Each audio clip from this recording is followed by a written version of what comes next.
जी हाँ साथियों भाई, जॉब सुरक्षा कर्मचारियों को लेकर जो है फिर से जो है कुछ ताज़ा जानकारी लेके आए। यहाँ लगातार जो है अभी जो है डीडीओ का प्रोसेस जारी है, लेकिन कई जगह पे जो है डीडीओ का प्रोसेस अभी नाम मात्र ही शुरू हुआ है।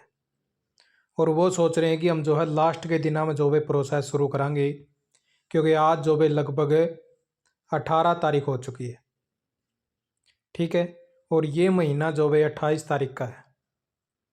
ठीक है, तो अभी आपके टोटल मान के चल रहे हैं तो 10 दिन रह रहे हैं भाई। 10 दिन में आपके 3 दिन की जो भाई लगभग आपकी छुट्टी रहने वाली है, क्योंकि अभी आपका जो भाई 21 की और 22 की शनिवार एतवार होगी और 28 का फिर शनिवार हो गया। 3 दिन लगभग जो है ऑफिस जो है बंद रहते हैं शनिवार एतवार को। तो 7 दिन मानना भाई। 7 दिन में से अभी जो वीक आपका जी अभी चल रहा है 18, 19 और 20, ये 3 दिन और लगभग जो है सोमवार, ये 4 दिन जो है साइट जो है ठीक ठाक चल लगी। लेकिन जो लास्ट के दिन आपका बचेगा, यानी कि लास्ट का वीक मान के चलना, उसके अंदर साइट जो भाई अपना रूप दिखाना शुरू कर सका है, जैसा कि अभी आपने जब फार्म भरे थे तब देखा था। क्योंकि जो डीडीओ पोर्टल है उसके अंदर भी 1 से 3 लोड आओगा भाई।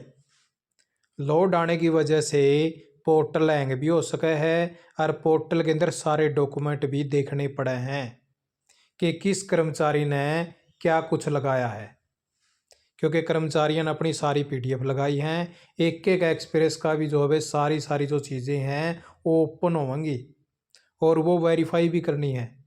जितने भी कॉलम थे एक्सप्रेस के अंदर, एक एक एक्सप्रेस के सारे ओपन होंगे और आपकी ऊपर की नीचे की डिटेल रहेगी वह नहीं आ रही।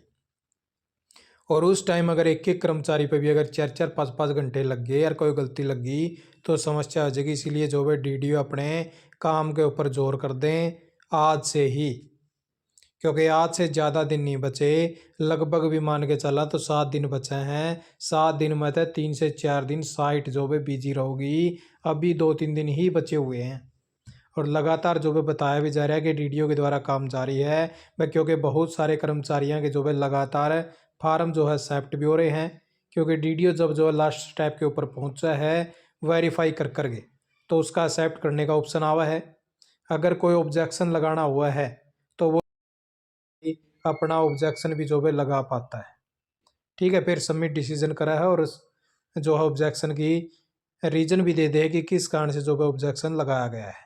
तो उसी प्रकार से पोर्टल के ऊपर भी जो है लगातार जैसे जो है कर्मचारी की डिटेल जो है ओपन होती है तो उसका जो है पूरा डाटा जो है सामने आ जाता है और एक एक ऑप्शन के अंदर जो भाई ऑब्जेक्शन का और अप्रूवल करने का जो भी ऑप्शन आवा है, यानी कि वेरीफाई करने का ऑप्शन जो है आ जाता है।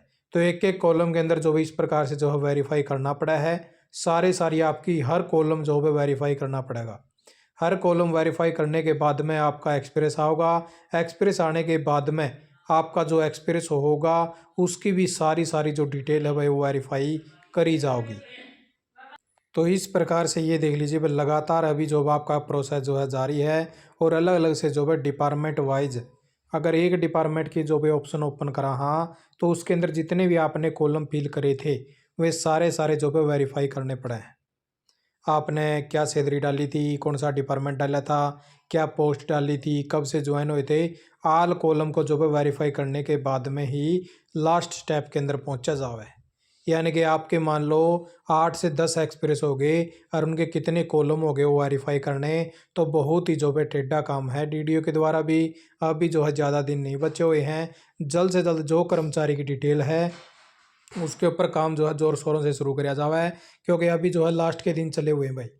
और फिर पता नहीं आगे डेट एक्सटेंड हो या ना हो, क्योंकि डीडीओ के बाद में जो भी एचओडी के पास में भी फार्म जावा है। ठीक है, और उसके बाद में आगे जो है प्रोसेस फिर जो है बढ़ा है। कुछ भाई ये सोच रहे हैं कि जैसे हम जो है डीडीओ से वेरीफाई करवा लेंगे गलत फार्म और वो एचओडी के पास में चले जाओगा। कुछ भाइयों ने ऐसी सोच रखी है, कुछ ने ऐसा काम कराया भी होगा। एचओडी पूरी चेक करेगा, उसके बाद में वो भी ऑब्जेक्शन लगा सका है। ऑब्जेक्शन लग गया तो भी आपने समस्या। दूसरी चीज़, कुछ भाइयों ने ऐसे भी जो है सुनने में आया कि गलती से मान लो फार्म भरा है या अपनी मनमर्जी से फार्म भरे हैं कि ताकि आपको जॉब सुरक्षा मिल जाए। यो ऐसा सिस्टम नहीं है कि आपने फार्म भर दिया और आपकी जॉब सुरक्षा लग गई। अभी इसमें कम से कम भी 6 से 7 स्टेप बढ़ेंगे आगे।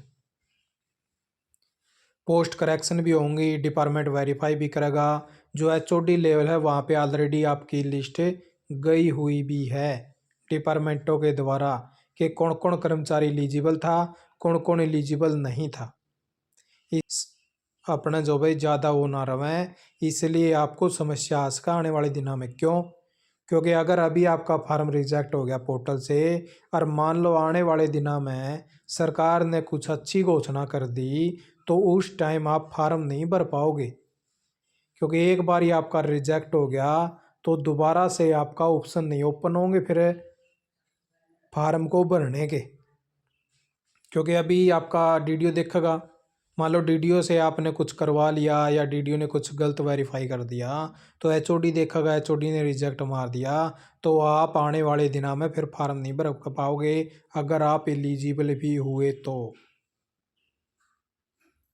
इसलिए ज़्यादा एडवांस स्मार्ट ज़्यादा हानिकारक हो सकता है, इसलिए आपको बार बार बताया भी गया है। बाकी खुद की मर्जी होती है, वे खुद कौन क्या करता है। जैसे आपने अभी देखा था कि हमने पीछे से बहुत सारे कर्मचारियों को बताया था कि अपना PPPP अपडेट कर लो भाई, अपना फार्म भर लो भाई एचकर्न पे, लेकिन बहुत सारे कर्मचारियों ने नहीं मानी। लेकिन अब आप देख पा रहे हैं कि 2-2 3-3 महीने से सैलरी नहीं आ रही, बहुत सारे कर्मचारी परेशान हैं। तो इसलिए जो उसको देखो आगे भविष्य में क्या पता क्या समस्या हो जाए। हम तो नहीं चाहते कि आपको समस्या हो, फिर जब तक पोर्टल के ऊपर फिक्स डेट ना आवे। कईया ने बहुत गलत डेट डाल दी अपनी अपनी कि हमने कैश लिया था, फलाना लिया था, वो लिया था।